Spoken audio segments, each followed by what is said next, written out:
Hello, everybody. I'd like to give a huge shout out to our sponsor, the Transgender Center of the Rockies, a program of Mile High Behavioral Healthcare. They are this season's Authenticity Ambassador, and we thank them for their support. I would also like to thank our sponsor for this episode, the Call Me Limbo podcast. Find them wherever you get your podcasts. Welcome to Being You, an SPH Productions presentation. My name is Shane Hodges, licensed professional counselor and author of It's Time to Be You, How to Become Your Most Authentic Self.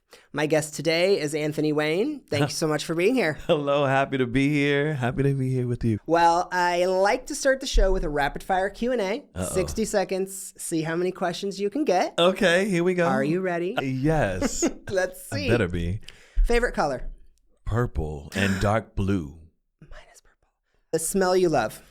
Oh, lilacs. Oh, see, I don't love those. A meal you could eat every day?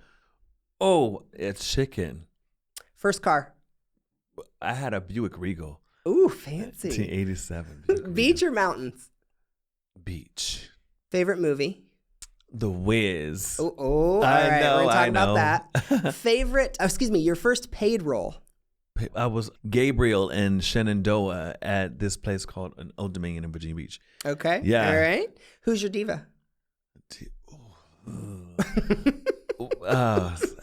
It's between Whitney and Mariah. Okay. I can't choose. I get that. Can you change your oil? My what? Your oil in your car? Yes. No. You're like, no. I want to, but no. I don't even have a car, that's why. Oh my God. Fantasy vacation. Ooh, hang gliding in Maui. Wow. All right. Uh-huh. Fancy. Well, that was just over a minute, and we got through, I think it was 11. Oh, so, yeah. Not too bad. Sorry, not too I was bad. laughing and holding you back. No, it happens. This is why I love this. Well, next, let's go ahead and get to know a little bit about you professionally. Broadway career, you have quite a long resume. So, Tootsie, Priscilla, Pippin, Anything Goes, Once on This Island. It's just a small handful. Yeah. How did it all start? I was 5 years old and I was in Norfolk, Virginia. Wow. And there was a woman named Margie Day Walker who had a children's theater company. And my mother saw this company performing around Norfolk, Virginia. They had a summer program. She put myself and my older brother into it. And I took to theater like a fish to water. Mm-hmm. So that's how it all started. So do you remember what your first role was? Yes, I remember the show. It was called And We All Went to Heaven in a Little Rowboat. Which role stands out most to you? Well, it's actually the one when we met. I have a show called Mighty Real, a Fabulous Sylvester Musical that I had written and produced with my producing partner some time ago. And that's the show that sticks out the most, the role. Another role that I could speak of is I was doing Tina, the Tina Turner musical. And there's a role, his name is Raymond, and he sings Let's Stay Together. I remember when I went audition for it, I felt like it was for me, and I felt like I really wanted to do it. And the show had just came back from COVID at the time. Oh, okay. And so they were talking like 2022. That was a role that I really enjoyed performing because myself I identify as a gay man. And so being that you, especially in theater, you can get pigeonholed for just being that. So you find yourself trying to be ambidextrous and show people the versatility of you. So being able to sing across from a woman and fall in love with her was actually really quite beautiful. That brought up a question for me, though. You mentioned COVID. What was it like to be off because it was basically about 2 years that they shut down Broadway, was it not? It was, and I wasn't doing well at the time, to be honest. I had just gone through a really horrible breakup from my partner at the time, and that was in 2018. And then 2019, I was in Tootsie at the time, and then Tootsie closed in January of 2020, and then my dog had cancer, and my dog died in 2021. Lord. And so it was just a lot that I was really going through. So I was just trying to figure out who I was and where I wanted to be. So having theater not be a respite for me was actually really hard. But I was able to focus more back on myself and take care of myself and learn how not to feel guilty for being selfish to take care of myself. When you say to step back and focus on you and take care of you, what did that look like? It looked like pouring back into my cup. Wow. Okay, I love that. Yeah, I got really into, of course, Ian Levinzant.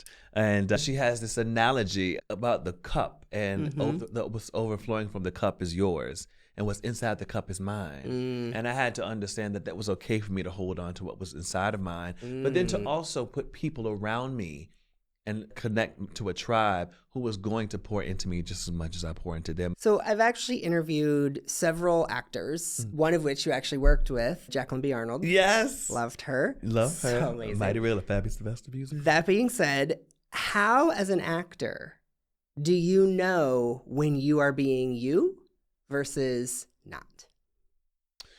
Good question. I think you bring you to any part. And if you don't bring you, then the audience can see it.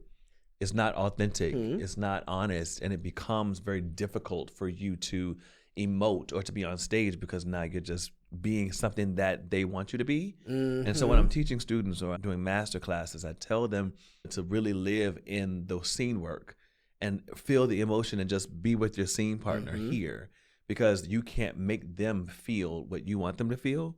They're going to feel what they feel. It's up to you just to do the work and stay true and trust the words, trust yourself, trust spirit, trust the script, and trust the intention of what you're really trying to say. So let's go back then to Mighty Real. You said it was a very particular, memorable and touching role. Yes. I saw you in it years ago. We just determined it was 2016, so it's been a minute. Fabulous show. Thank you. Why that story? Wow, I haven't been asked that in a while. That story because I was inspired by Sylvester's life story through a TV show I watched called Unsung on TV One. Okay. I saw the TV show in 2010, and I started singing his music, and I've always had a higher register.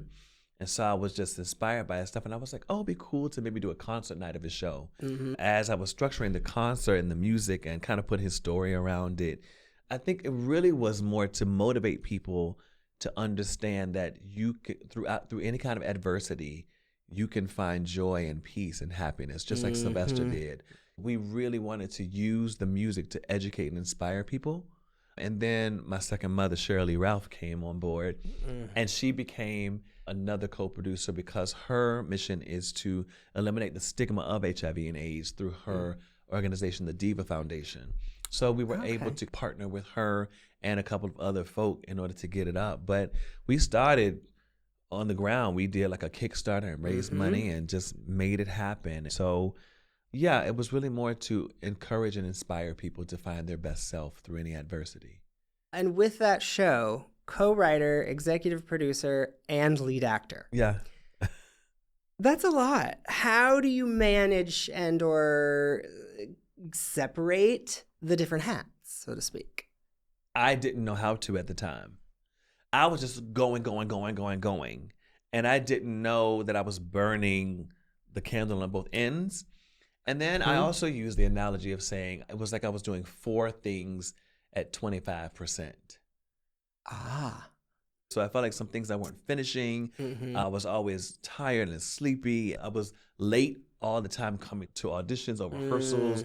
I didn't memorize things well. It was just crazy. And so I had to find the balance to give 100% to one thing and finish it so that you can move on. Or you can actually take those things and pause them and move to something else and complete it.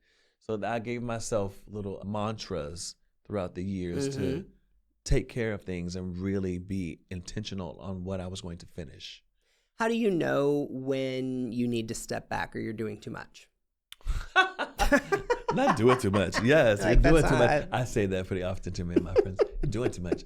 I think you know when you're depleted, when you're always run down. Like I said, when you're not finishing things, when you're procrastinating, or when you realize that you're letting people down, or that you're not being full to your commitment to either the work or yourself or to people or your friends or your family or your partners or what have you. You notice that things aren't where you want them to be and something is awry. And because it is, there's one common denominator. So you have to do the work. And the work is not just on the page, the work is within. Absolutely. Yeah. And that is hard because you have to own that it needs to be done and acknowledge that you're the one that has to do it. And it's like, oh, great, I'm already busy. How am I going to do that? Yeah, I mean, but we blame other things. We blame other people. Whenever I would get coming there late, I'd be like, well, it was the train, or somebody stopped the doors, and people were walking slow. It was like, no, you were just late. You didn't get up early enough. Yeah, you didn't get on that train fast enough, early enough. That's hilarious. Yeah. Well, tell me a little bit about Black Broadway Men. Oh, thank you for asking. Black Broadway Men is a nonprofit 501c3 that celebrates, educates, and motivates Black men of the Broadway theater community by creating unity with each other, finding strength through educational opportunities, and embracing the legacy of those that have come before us, because we are the legacy for those that come after us. Some of the shows you mentioned, I was the only African-American or Black person in the show or on stage for people to see. And then another thing for me was I just felt like I didn't have community. I felt like I didn't know other Black men who I could just communicate with or need help or support. Black Broadway Men kind of gives you that space where you can meet another person of color, another Black man who has gone through some of the same things you've gone through. You find yourself in a space with other men who want to uplift and support you. And so we have soirees, we have mixers, we have a playwriting initiative, which is happening right now, just to give Black male voices a space. So we give them a 29-hour reading, but we also give them a $1,000 gift. And then we give them, the ones that didn't get it, we give them all a seminar so that they can get educated and be connected to other men that are in theater, that have directed theater or written theater, so that they can have direction. We have something called the Hinton Battle Day of Dance that uplifts the life of Hinton Battle, 3-time Tony Award winner Hinton Battle. And that's going to happen on May the 30th of this year, 2026. Okay. We also have Just Me, Anthony Wayne Live. And if I'm understanding correctly, it's your journey through song. Yes, Okay. Yes. You have a quote, just you is more than enough. Where did that come from? It's similar to what we were talking about earlier, too, where you wonder what happens when the lights go out, when you're home by yourself, when you're not around people who can validate you and want to, blow you up. And when it's all gone, it's like, who are you? And the truth is, just you, is more than enough for this world, for yourself. And it's about you taking care of yourself. One of the things that I try to share with people, even my young people who I talk to, is there are 3 things that you need to hold on to: your name, your face, and your body. Those are things you really want to take care of, because your name will be spoken in rooms that you will never know. Your face, even like Denzel Washington, let's say, he has the same face, but he's playing all these different characters, but he's taking care of his face, which is a brand. Absolutely. And your body, you want to be able to take care of yourself. You want to walk, you want to eat, you want to talk, you want to do all these things and have a nice long life.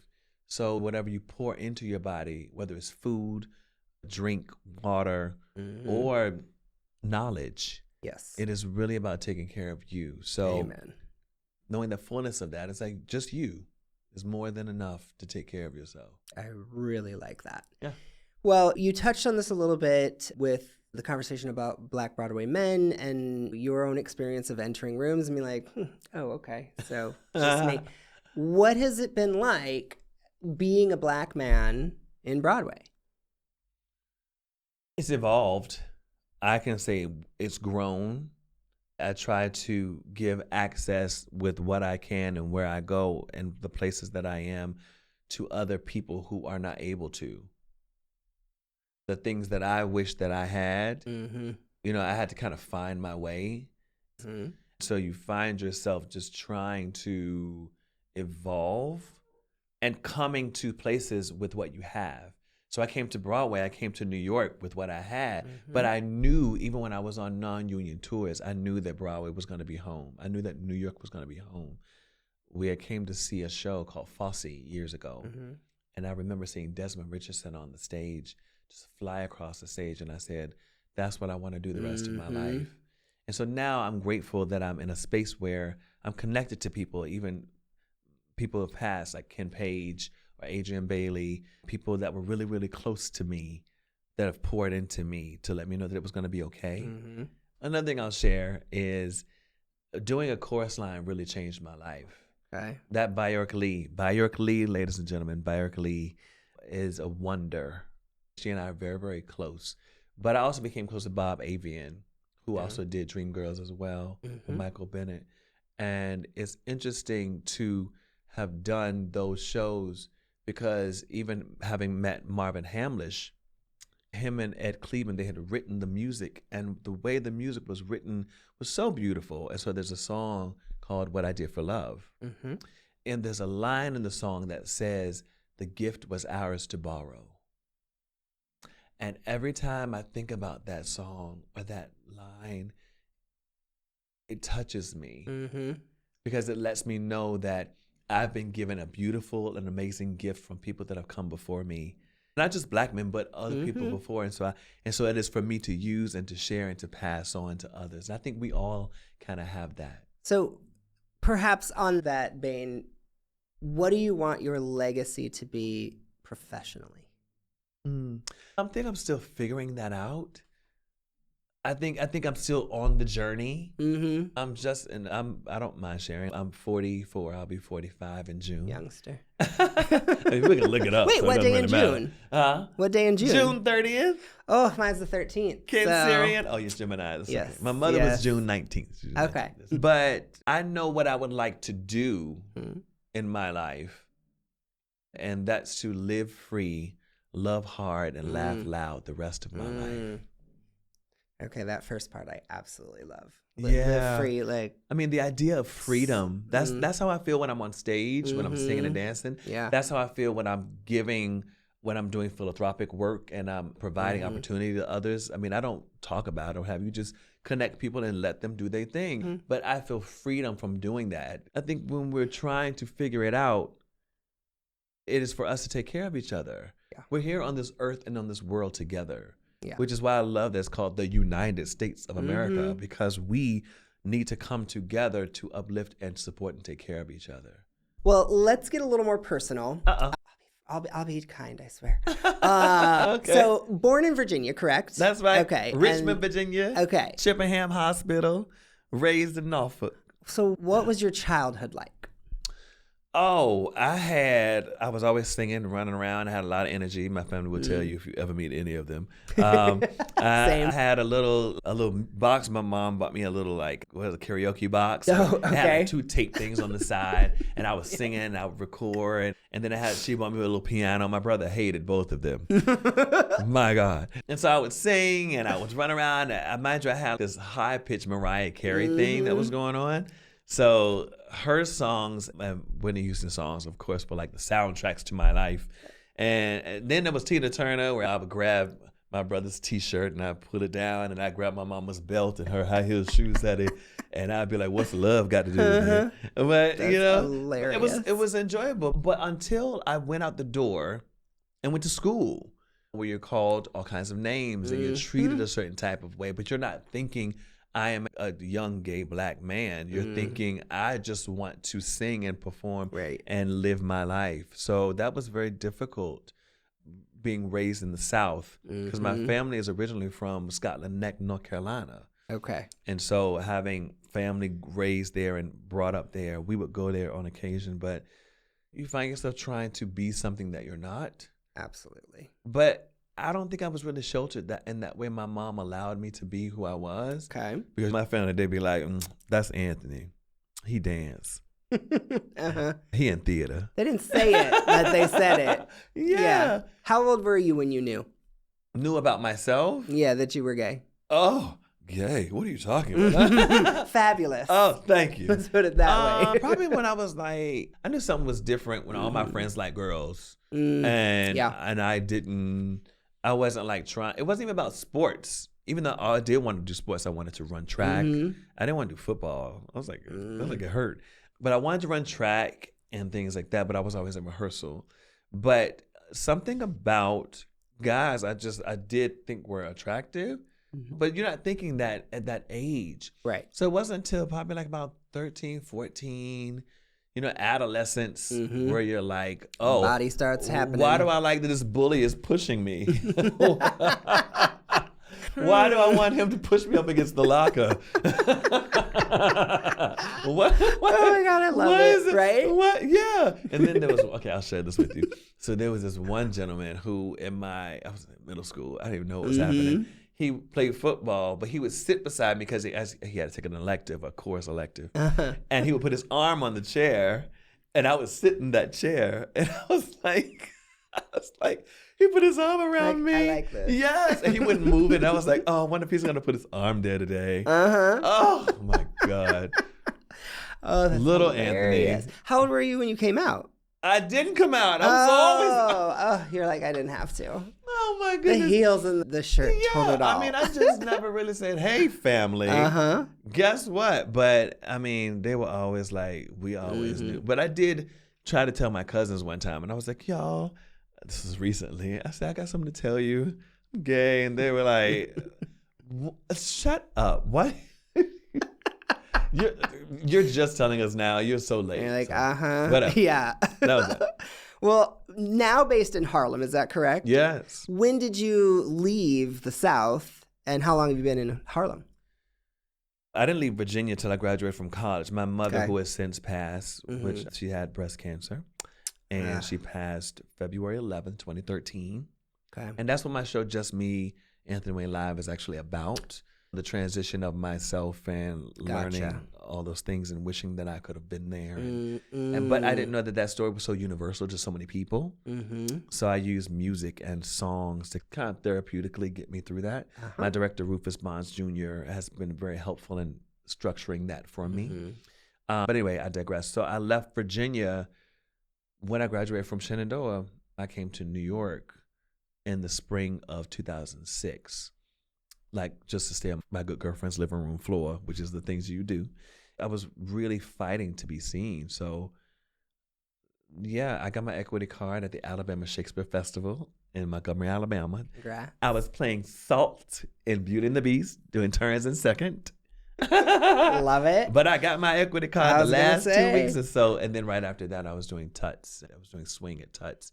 And then I went to open call, and that's when I got the Color Purple first national tour, which is where I met Rufus. Okay. But yeah, that was how I got out of South. Gotcha. Long story short. What's it like going back? Weird, because my grandmother has since passed, my grandfather's passed, my mother's passed. Like, there's family still there, but it's not the same. Yeah. It's not home anymore. But home is where the heart is. Thank you.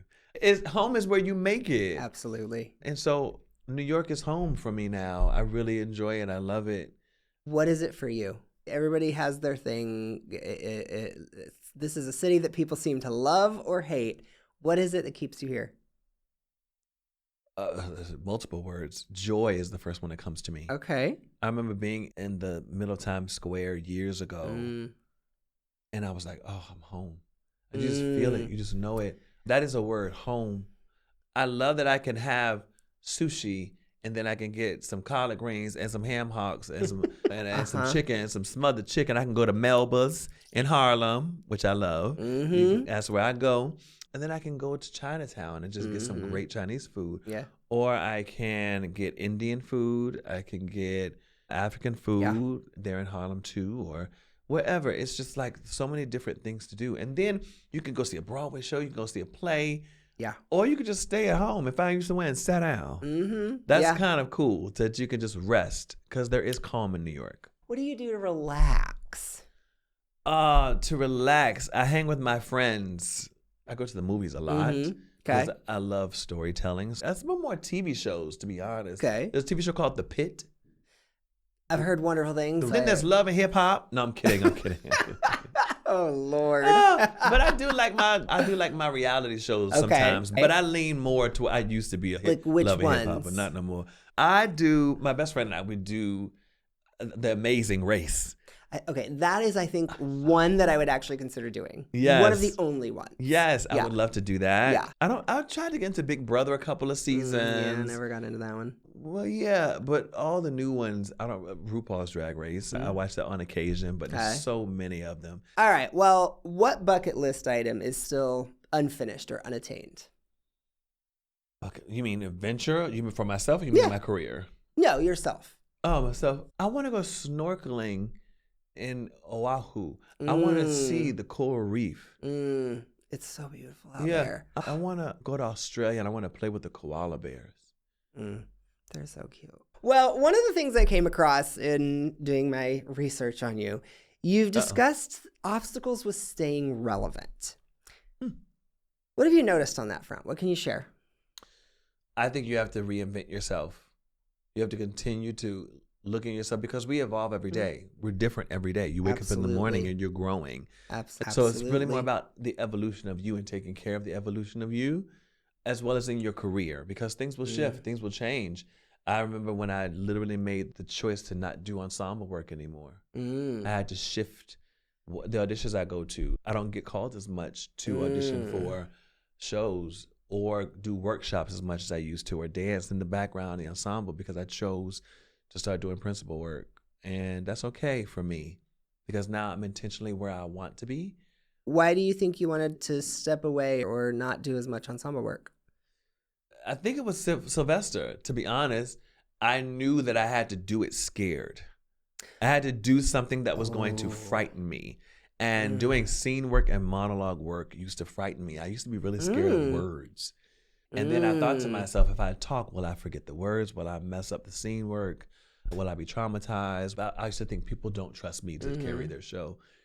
But it wasn't until I started doing more principal work and traveling around the country, working at theaters. And so you find yourself growing and evolving in these different regional theaters, which is like keeping you on your stuff because you have to keep doing the work. That's one thing that Ben Vereen told me years ago. I was doing Pippin, and I asked him, I said, what would you say to a young Black man who's trying to be where you are? He said, keep working. But I walked away there thinking, keep working. Why would he just tell me keep working? We had an event with him recently, and I told him thank you because I realized that keep working meant keep working on yourself, keep working on your craft. Yes. Not just literally the work, right, but keep working to be better than where you are. And so that's what I've been doing. I've been on that journey. In order to do that, you have to evolve. And so having led and being the founder and executive director of Black Broadway Men, I find myself receiving and giving information differently with different people and realize that different people are in different places and to meeting them where they are. Absolutely.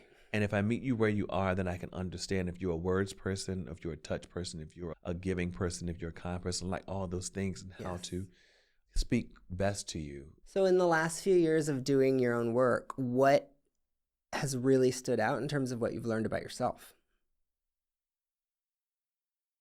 That I'm capable. And it's okay to know that. Yes. I think when you're so used to being in the ensemble and trusting everybody else to carry the load or to do what have you, even in a relationship when you're with someone, somebody else does these things for you, you kind of take them for granted. You kind of assume that they're going to always be this person. But then they grow or the show closes or something happens and you're like, why aren't you the same person? Why are you acting like this? Why are you doing this to me? Yeah. And it's like, no, they've evolved. And you have to be okay with that person's evolution because you will evolve and you want people to be okay with your evolution. In what ways have you underestimated yourself? Good questions, my goodness. I think when I touched on it earlier, I didn't know that I was capable of doing really strong scene work. I remember I had joined this acting class and I had to do To Be or Not to Be, that is the question. And it took me 4 weeks to get through it. And then when I did the last class, everybody applauded. And I was crying. And it was something that was to them, so simple. And mind you, it was like probably 12 people in the class, which was like students and me. And so I felt so ashamed because I had this career and it was like, why can't I just speak? And so I was underestimating myself there so much when all you had to do was just live and just be free with the words. And so now I find myself yearning for the words, yearning for the journey. So I want to say something based on the way you phrase that, because this comes up with my clients all the time. I'm going to challenge you to remove one word from what you said, which was just whatever. Because when you say just, it minimizes the challenge for that person. And I love that you got to that point. It's amazing to me in what ways and how often we stand in our own way and underestimate ourselves. Thank you for that. I think when you saying it, you saying that gives me a different side of the prism perspective of the word just. Because when I wrote the words "just me, Anthony Wayne live," that's different. That's a different phrasing. But it still can have that connotation. But I think when I wrote it, I just wanted it to be just me, just about what I was feeling. But then I think the ironic part is that it's not just about me in the show. It's about you showing my journey and me inspiring you to know that you can remove everything, and just you by yourself is so pure and so worth it and so worthy. So it was a journey to find, and we still find it on a daily basis. Yeah. Is that, to what extent was you doing the show for you, and to what extent was it you doing it for others? It was for me first. And a lot of people came, a lot of my friends, a lot of people who supported me and what have you. And I didn't have the show memorized. It was just too much. And everybody was there like 90 minutes. Like, they enjoyed it. They sat through it, and I appreciate them. But it was like I was workshopping the thing. And then I went back to Rufus, and I was like, I want to do it, but I don't want to do it as wide. I need to like cut down. So I got down to the point of, okay, what can I now do to have the audience enjoy it?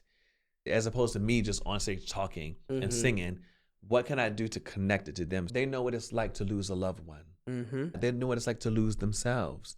They know what it's like to not love yourself or to figure out what that is. You know what it's like to find joy. You know what it's like to find a love. You know what it's like to walk down the street and live freely. I really am grateful for the show. I'm grateful to be able to share it with people around the country. I was going to say, I love that. I think that in and of itself is a huge piece of authenticity. Being able to share yourself. That's huge. A lot of us are scared to do so. But you got to do the work to know yourself. You do. So that brings me to the wow segment, which is the words of wisdom. Okay. What words of wisdom or advice would you like to give to others regarding being your most authentic self?